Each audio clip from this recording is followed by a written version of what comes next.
Hello student, welcome in my first lecture for class 12, that is, and we start with chapter 1, that is reproduction in organism.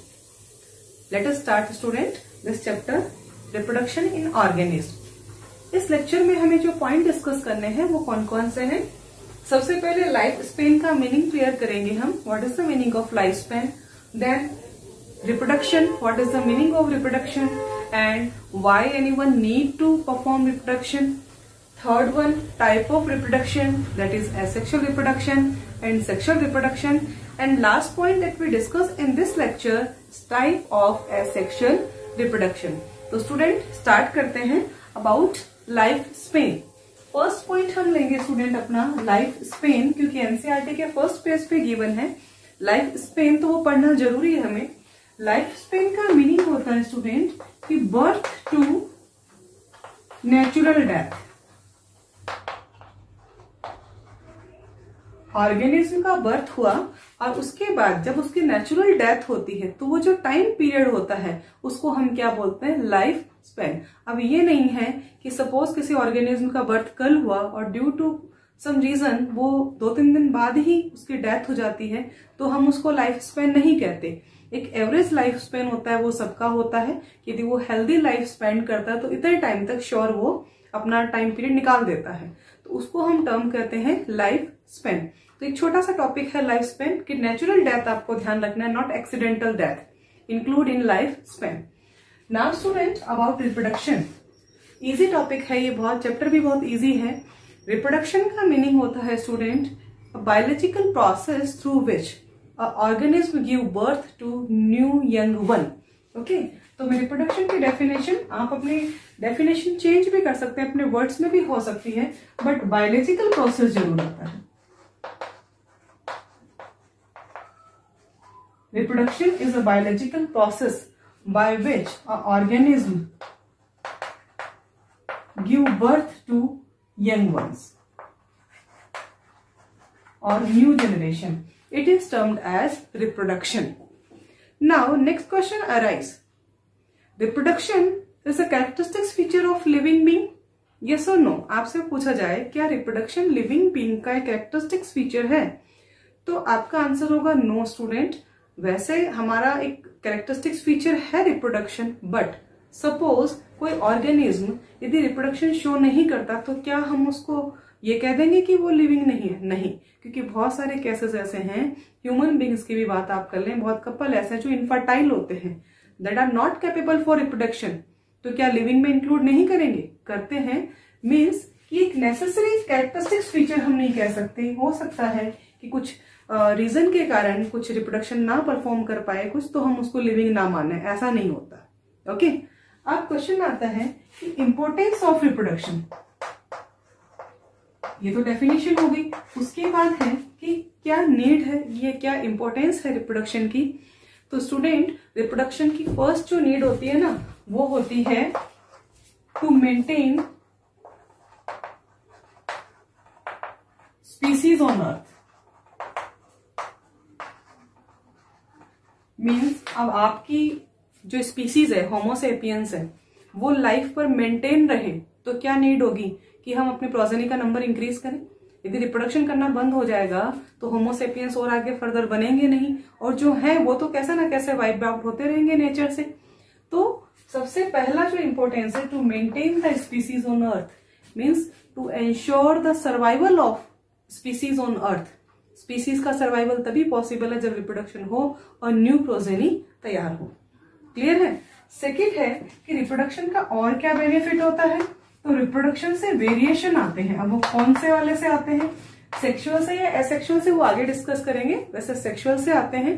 तो ये जो variation होते हैं, ये variation भी needed होते हैं in unfavourable condition for the survival of offspring और जनरेशन, क्योंकि वेरिएशन कुछ ऐसे आते हैं जो हमें उस पर्टिकुलर एनवायरनमेंट में अडेप्ट बनाते हैं, हम सर्वाइव कर पाते हैं। और उन वेरिएशन से जब ये वेरिएशन डे बाय डे या जनरेशन टू जनरेशन अक्यूमुलेट होते हैं तो variation lead to evolution.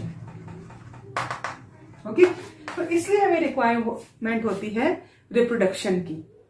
First point, to survival of species on earth or we can say for the maintenance of species on the earth. Second one, due to reproduction some variation arise, and a variation essential for the survival and variation also lead to evolution. Okay student, तो अब start करते हैं type of reproduction. अभी तक हमने पढ़ा about life span, definition of reproduction, what is the importance of reproduction. Now we start type of reproduction.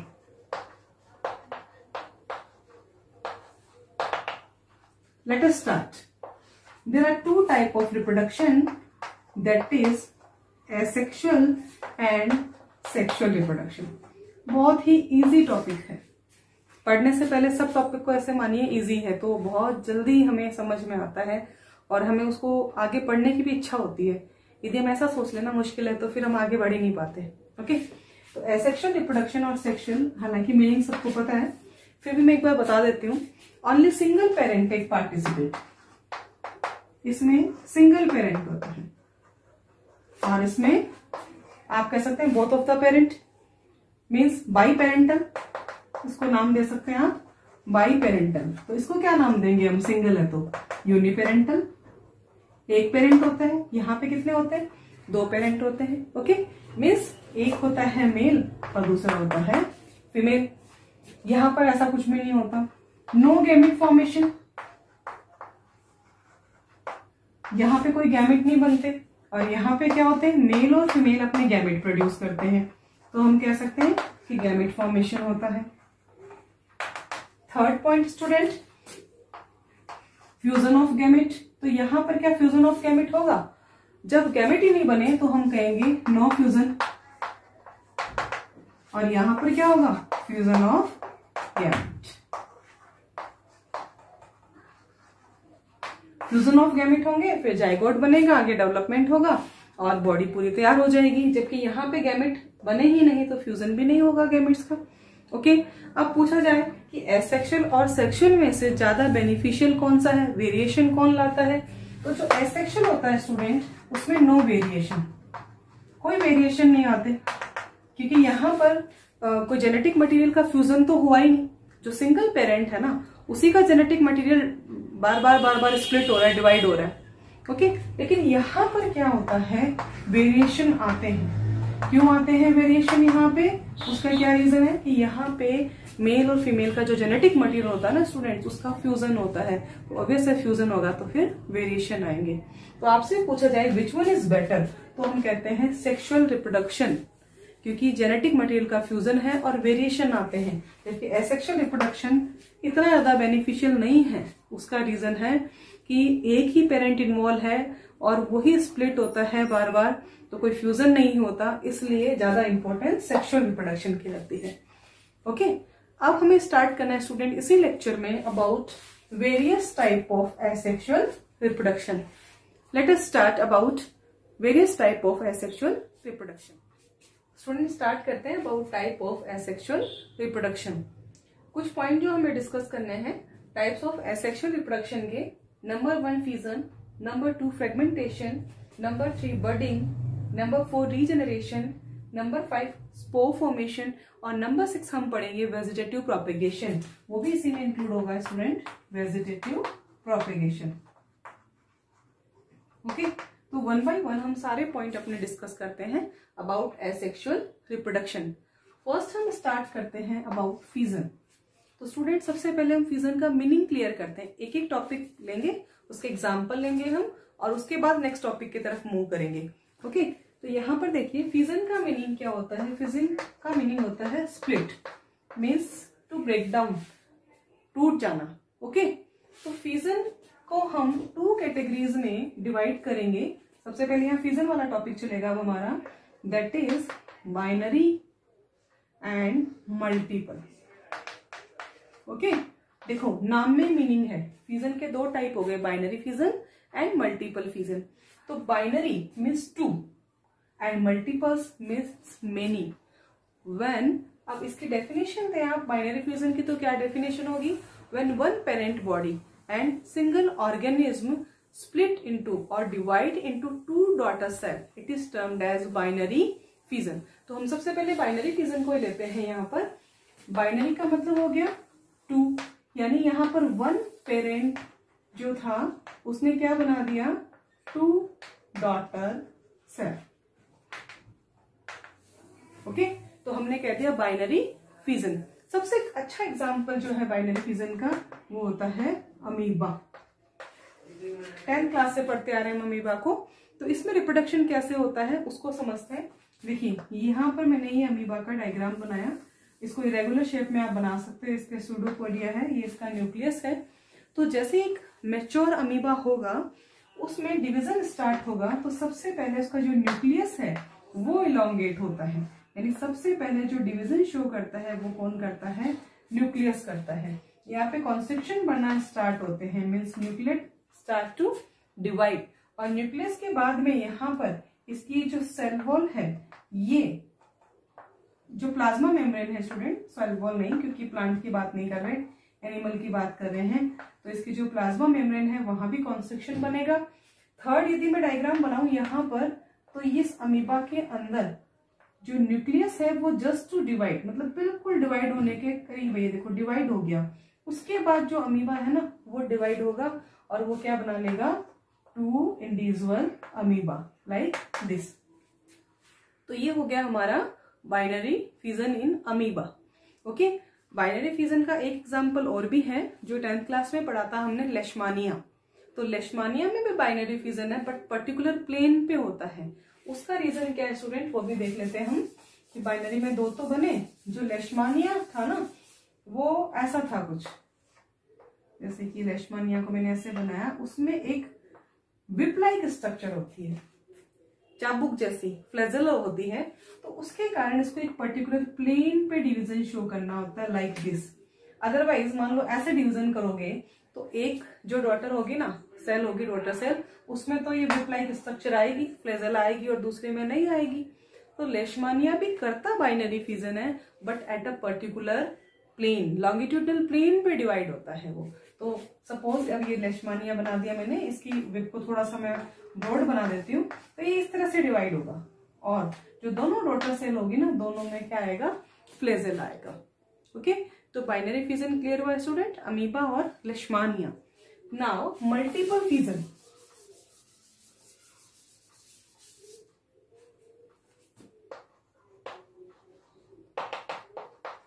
Multiple की बात करें स्टूडेंट, तो उसमें एक जो पेरेंट बॉडी होती है ना वो मेनी डॉटर सेल्स में डिवाइड होती है। इसका एग्जांपल है प्लाज्मोडियम। देखो इस प्लाज्मोडियम में बहुत सारी डॉटर सेल्स बन जाती है, न्यूक्लियस मेनी टाइम डिवाइड होता है। बाइनरी में तो क्या हुआ, न्यूक्लियस डिवाइड ओनली वंस, एक बार, लेकिन इसमें जो न्यूक्लियस है वो बहुत बार डिवाइड हुआ। ओके, और जितनी बार न्यूक्लियस डिवाइड हुआ उसके अराउंड उतनी ही सेल्स होगी, और अब ये बहुत सारी डॉटर सेल्स है वो बाहर आ जाएगी। अनफेवरेबल कंडीशन में सिस्ट इसको प्रोटेक्शन देगा और फिर सारी डॉटर सेल्स बाहर आ जाती है। तो प्लाज्मोडियम शो करता है मल्टीपल फिजन को। प्लाज्मोडियम नाम सुन रखा है, मलेरियल पैरासाइट है जो फीमेल एनोफिलीज कैरी करती है, रेस्पॉन्सिबल होता है मलेरिया के लिए। ओके, तो fission student I think clear हुआ होगा, बहुत इजी टॉपिक चल रहे हैं हमारे, तो फिजन को हम इरेज ही कर देते हैं। अब हमारा अगला टॉपिक चलेगा अबाउट फ्रेगमेंटेशन। देखो नाम में मीनिंग है, फ्रेगमेंट बन जाते हैं। एग्जाम्पल से शुरू करेंगे, स्पाइरोगायरा। ये देखो स्पाइरोगायरा। ओके, अब स्पाइरोगायरा ये बना दिया मैंने, देखो अब जैसे ये मैच्योर होगा 2 फ्रेगमेंट बनाएगा, और ये जो फ्रेगमेंट है ना ये इंडिविजुअली एक इंडिविजुअल में ग्रो हो जाएंगे, मीन्स अपने आप अपनी एक जो डॉटर सेल है ना वो बिहेव लाइक पेरेंट्स। जैसे ही मैच्योर हुआ, स्प्लिट हुआ, और ये जो डॉटर स्पाइरोगायरा बने बिहेव लाइक न्यू इंडिविजुअल। तो ये हमारा मोड होता है फ्रेगमेंटेशन, जिसमें ये जो बने ना ये क्या बने स्टूडेंट, फ्रेगमेंट्स। ओके, तो आई थिंक क्लियर हुआ आपको, इजी है टॉपिक। अब हम मूव करते हैं बडिंग। अगला टॉपिक हमारा बडिंग। तो बडिंग भी देखो इजी है। अब हम स्टार्ट कर रहे हैं बडिंग को। बडिंग का मीनिंग क्या होता है student? A small bulb like and bird like projection arise from parent body, grows and when mature get detach from the parent body. बहुत सिंपल डेफिनेशन है बडिंग की कि बल्ब लाइक और bird like projection arise from parent body, get mature and detach। और फिर detach होने के बाद, डिटैच का मतलब टू सेपरेट, और उसके बाद अपना एक न्यू इंडिविजुअल की तरह वो अपनी लाइफ स्पेंड करना शुरू कर देता है। एग्जाम्पल देखते हैं स्टूडेंट इसके हम बडिंग के। ये डेफिनेशन थी। बडिंग के बाद आप इसका एग्जाम्पल देखिए। Good example, yeast and hydra. दोनों के ही डायग्राम से हम यहाँ पर समझेंगे कि किस तरह से बडिंग करता है। देखो ये मैंने यीस्ट सेल बना दिया, ये देखिए,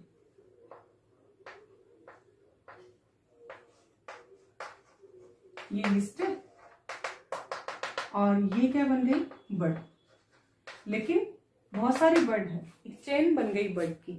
ओके, ये प्रोजेक्शन जैसे जैसे मैच्योर होंगे इस बॉडी से डिटैच होते जाएंगे और डिटैच होके एक इंडिविजुअल की तरह बिहेव करेंगे। यीस्ट में एक खास बात ये होती है स्टूडेंट कि इस यीस्ट में मल्टीपल चेन्स भी आ सकती है। जरूरी नहीं कि एक चेन अराइज हो, नंबर ऑफ चेन्स आ सकती है। और फिर यहाँ पर ये जो चेन अराइज हुई ना, इससे भी एक और चेन है वो भी अराइज हो सकती है। तो अपने रिप्रोडक्शन को बहुत फास्ट करता है ये। तभी तो आप कोई भी जैसे बेकिंग मटेरियल होता है, बेकरी आइटम्स होते हैं, वहां पर डो को रेज करने के लिए जस्ट डबल हो जाता है यदि आप यीस्ट को एक्टिव कर देते हो उसमें। जैसे आप भटूरे बना लीजिए या आप जो भी पिज्जा बनता है आपका, और भी कई आइटम बनते हैं, उसमें जो डो होता है उसको फर्मेंट करने के लिए हम लेते हैं मेनली यीस्ट। यीस्ट को आप जैसे थोड़े से गर्म पानी के साथ डिसोल्व करोगे ना, वो अपना, और शुगर डाल देते हैं उसमें, तो वो अपने आप को मल्टीपल करना स्टार्ट कर देता है। ओके, तो ये तो था स्टूडेंट यीस्ट में बडिंग। अब है हाइड्रा में बडिंग कैसे होती है। तो हाइड्रा देखिए, ये देखो, ये हाइड्रा बनाया मैंने यहाँ पे। ओके, हाइड्रा में एक small bulb like projection arise हुआ, ये बड, और ये जैसे मैच्योर होगा यहाँ से डिटैच हो जाएगा और फिर एक न्यू इंडिविजुअल की तरह ग्रो करना स्टार्ट कर देगा। ये बात भी आती है कि ये जो बल्ब लाइक प्रोजेक्शन है ये पेरेंट बॉडी के साथ जब तक अटैच रहता है, मीन्स इसका न्यूक्लियस है, पहले यहाँ न्यूक्लियस शिफ्ट होगा और उसके बाद जो साइटोप्लाज्मिक मैटर है वो भी जाएगा। ये पूरी सेल मैच्योर होगी, एक छोटा सा अमीबा तैयार होगा और उसके बाद वो पेरेंट बॉडी से डिटैच हो जाएगा। ओके, तो ये था स्टूडेंट अबाउट बडिंग।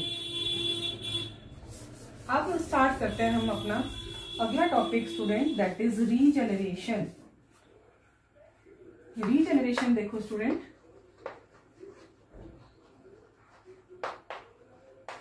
रीजेनरेशन का मतलब होता है जो लॉस्ट पार्ट है वो वापस से ग्रो हो जाता है, अपने आप को ग्रो कर लेता है, तो उसको हम कहते हैं रीजेनरेशन। बट ऐसा नहीं है कि कोई भी पार्ट लॉस्ट है वो अपने आप को ग्रो कर सकता है। जो लॉस्ट पार्ट होता है उसमें कुछ स्पेशल सेल्स होती है that increase their number, that get proliferate and make a new individual. Good example planaria, ये इस तरह का प्लेनेरिया। अब आपको हम पूछ रहे हैं, फ्री लिविंग होता है प्लेनेरिया, प्लेटेहेलमिन्थेस का मेंबर है। ओके, यदि आप इसको इस तरह से, ये कट हो जाता है ना तीनों पोर्शन में, 1, 2 एंड 3, बट इस कट पोर्शन में स्पेशल बात ये होनी चाहिए कि कुछ स्पेशल सेल हो जो अपने नंबर को प्रोलिफरेट कर ले, इंक्रीज कर ले, और फिर माइटोटिक डिवीजन चलता रहेगा, वो अपने आप को एनलार्ज करती रहेगी और एक ये न्यू प्लेनेरिया में कन्वर्ट हो जाएगा। ओके, तो ये स्टूडेंट कुछ पॉइंट थे अबाउट एसेक्सुअल रिप्रोडक्शन। अब हमारा जो टॉपिक बच गए वो बच गए स्पोर फॉर्मेशन और वेजिटेटिव प्रोपेगेशन। उनको स्टूडेंट हम अपने नेक्स्ट लेक्चर में डिस्कस करेंगे about spore formation and vegetative propagation. I hope ये लेक्चर पसंद आया होगा, तो मिलते हैं नेक्स्ट लेक्चर में with vegetative propagation and spore formation. Thank you.